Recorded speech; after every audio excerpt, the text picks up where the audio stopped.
My mother-in-law mocked my pregnancy. Then my doctor revealed something nobody expected. Patricia Whitlock had spent decades believing money gave her authority over everyone around her. She came from a family whose name appeared on hospital wings, charity galas, and trust documents worth more than most people would earn in several lifetimes. In her world, influence solved problems and silence buried inconvenient truths. I came from a very different world. I was a charge nurse. My life revolved around schedules, patient charts, medication records, and facts that could be verified. I trusted documentation more than opinions because paperwork never changed its story halfway through a conversation.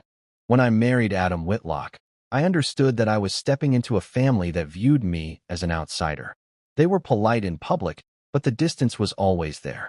To Patricia, I would never be good enough for her son. The tension finally exploded during a Sunday brunch at the country club. More than 30 relatives and business associates filled the private dining room. Crystal glasses reflected the sunlight pouring through the windows. Waiters moved quietly between tables while conversations drifted through the room. I had planned to keep the announcement simple. When dessert arrived, I stood beside Adam and shared the news that we were expecting a baby. For a brief moment, the room became silent. A few people exchanged uneasy glances. She continued without hesitation. You show up with a pregnancy announcement right when trust discussions are happening. Interesting coincidence. The accusation landed like a slap.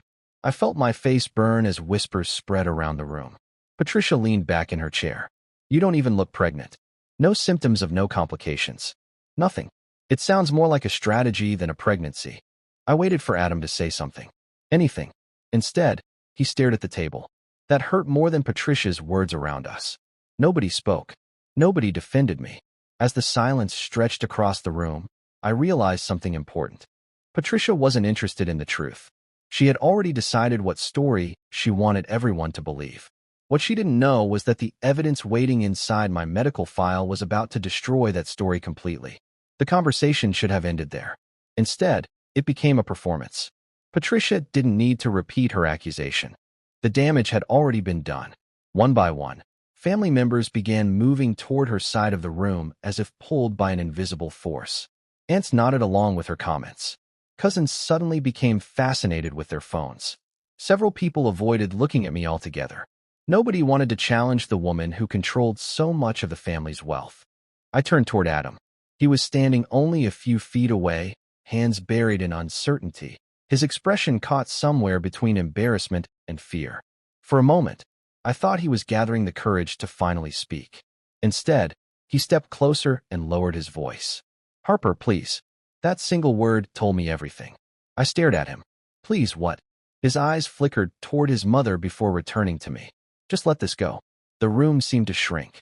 I couldn't believe what I was hearing. Your mother just accused me of lying in front of everyone. I know, he said quickly. I know she went too far. Then, say something. He rubbed a hand across his face. It's complicated. No, it wasn't. A husband either stood beside his wife or he didn't. Adam glanced around the room, making sure nobody important was listening. My firm is negotiating funding next quarter, he whispered. I barely heard him. The conversation was no longer important. What mattered was the pattern. The accusation hadn't been spontaneous. Patricia had arrived prepared to challenge me. She had spoken with complete confidence, as though she expected nobody to question her version of events. That realization settled heavily in my mind. People who invent rumors usually leave room for doubt. Patricia hadn't. She acted like she already knew the outcome. As brunch continued around us, I saved my notes and locked my phone. For the first time that afternoon, I stopped viewing the situation as a family argument. It felt more like the beginning of something much larger. The following week should have been routine. Instead, it turned into something I never expected.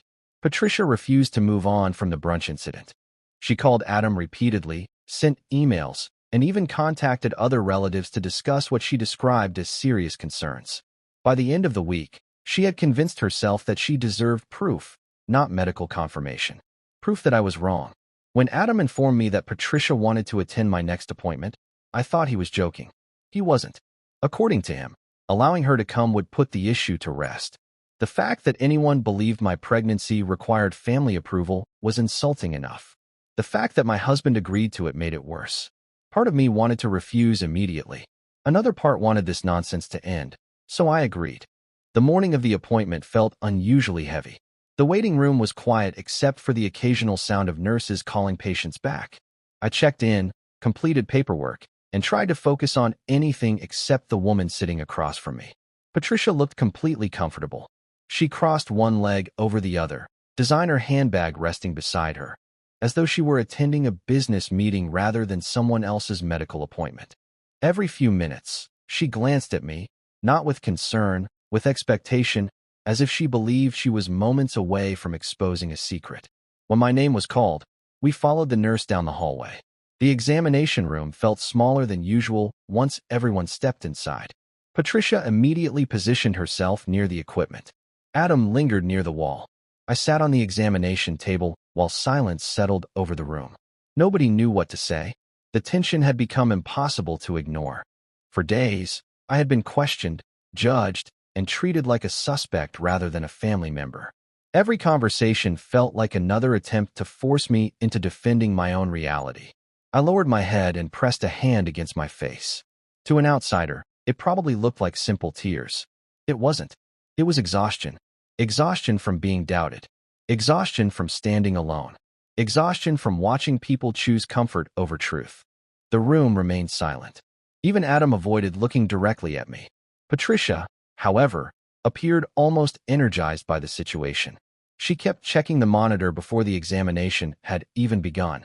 The confidence in her expression was impossible to miss. She wasn't worried about what the appointment might reveal. She seemed certain she already knew. That certainty bothered me more than anything else, because normal people ask questions when they don't know the answer. Patricia wasn't asking questions. She was waiting for confirmation. And as the medical staff prepared the equipment, I found myself wondering why she seemed so sure of something that should have been impossible for her to know. The physician entered with the calm confidence of someone who had spent decades delivering difficult news and handling emotional families. She greeted everyone politely, reviewed a few notes on the chart, and then turned her attention entirely to the examination. Unlike everyone else in the room, she seemed completely uninterested in family politics.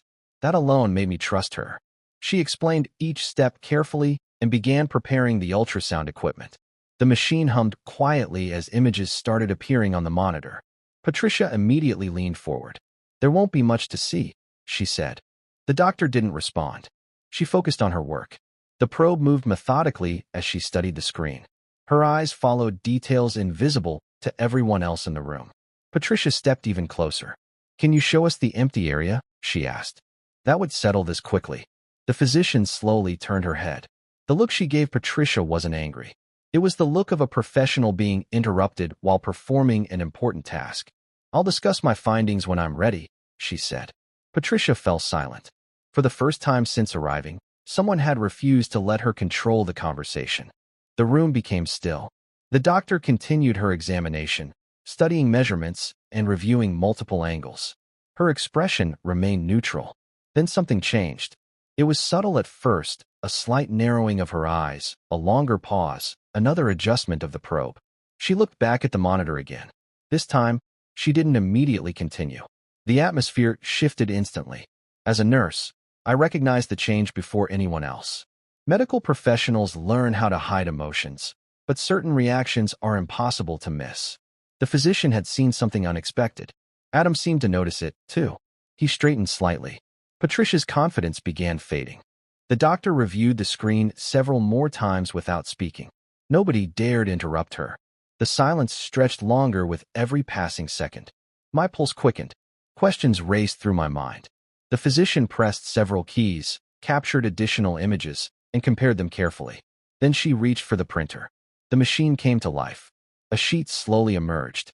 She picked it up and studied it for a moment before placing it beside the keyboard. No one moved. No one spoke.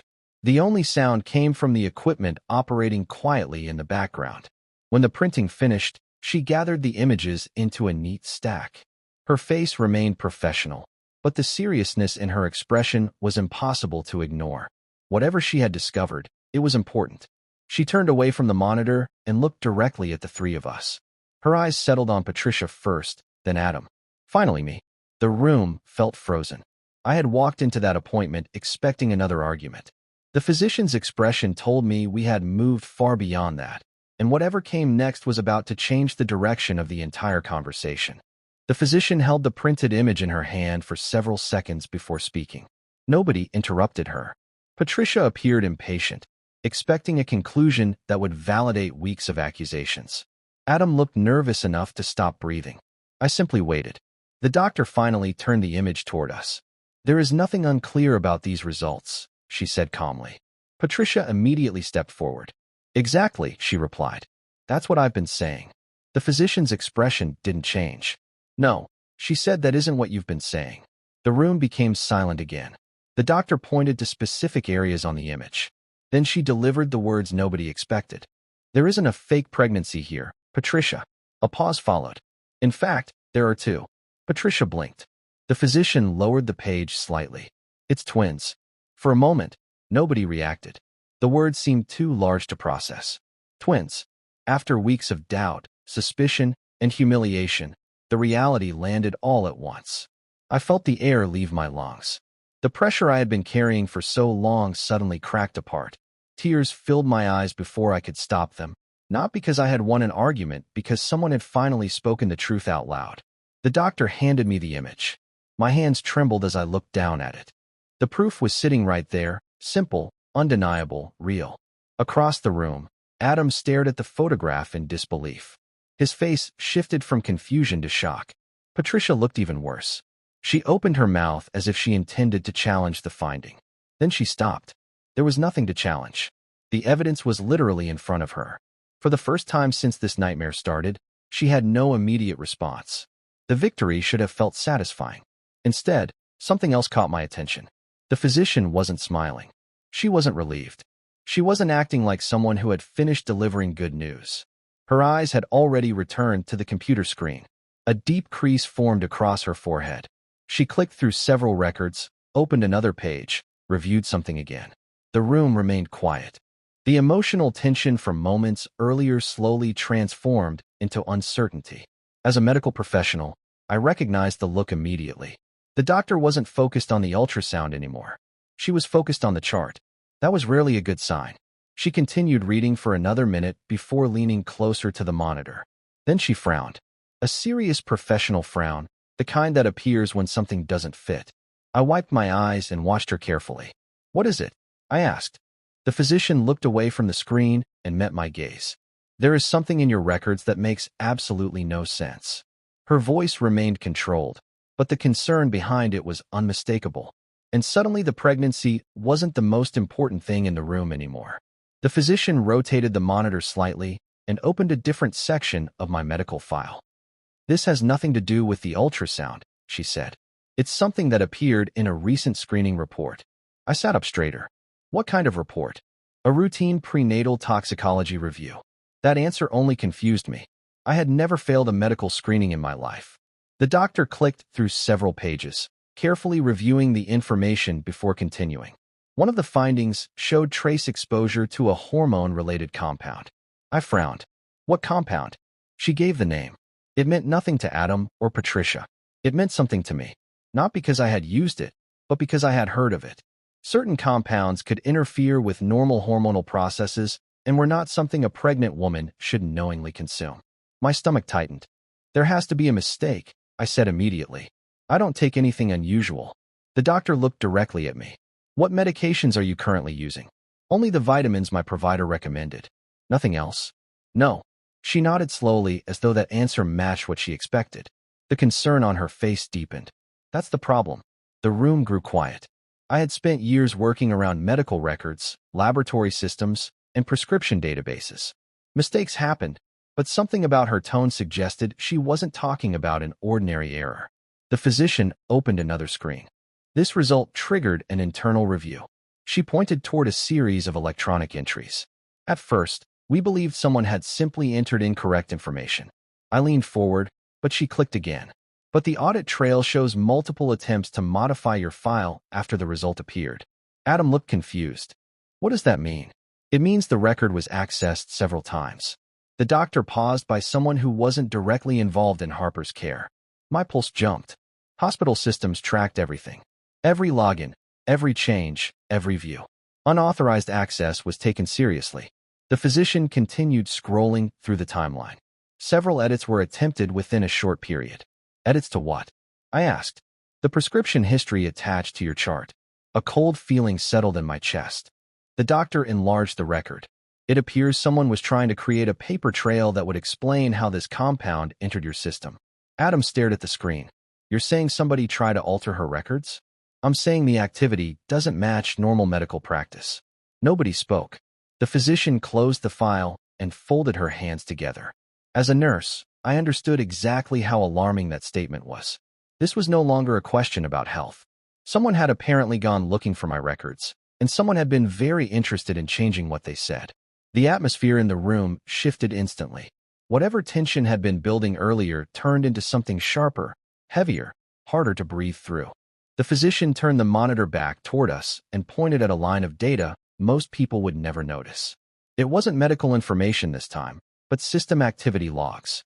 Access history, she said calmly. She tapped the screen once. A list of entries appeared, each one showing timestamps, user IDs, and actions taken inside my file. Adam leaned closer, trying to understand what he was seeing. Patricia, however, didn't move forward. She froze for the first time. Her confidence disappeared completely. Her hand drifted down slowly until it gripped her handbag so tightly the leather creased under her fingers. Her posture changed, shoulders tightening as if the room had suddenly become too small. The doctor continued without emotion. There are multiple unauthorized entries here. She traced one of the lines with her pen. This access did not come from your assigned medical team. A silence followed that felt different from before. This wasn't confusion anymore. It was recognition of something serious. Adam finally spoke, voice unsteady. Who accessed it? The physician didn't answer immediately. She studied the log again, double-checking details she already knew were correct. Then she turned the screen slightly, so we could all see it clearly. This account, she said. A highlighted identifier appeared. It was linked to an institutional profile, not a personal login, not a staff member on record for my care, a corporate-level account tied to a medical foundation. Adam blinked. That's not possible, he said. The doctor looked at him directly. It is possible. And it happened. Patricia's breathing changed. I noticed it before I even looked at her properly. Short, controlled, almost silent. Her fingers tightened around her bag again, as if holding on to it was the only stable thing left. The physician continued. The account is registered under the Whitlock Medical Foundation. The words hit the room like a weight dropping into still water. Adam stepped back slightly. What does that mean? He asked. It means someone with institutional authority accessed this patient's records outside standard procedure. The doctor's tone stayed professional, but her eyes sharpened. This is not routine viewing. This is repeated entry and modification attempts. I felt my throat tighten. Patricia didn't speak. She didn't deny anything. She didn't question the system. She simply stood there unmoving, as if waiting for the room to reset itself. The doctor closed the file again. But the damage was already done. Every detail now connected in a way none of us could ignore. And for the first time, the conversation wasn't about suspicion anymore.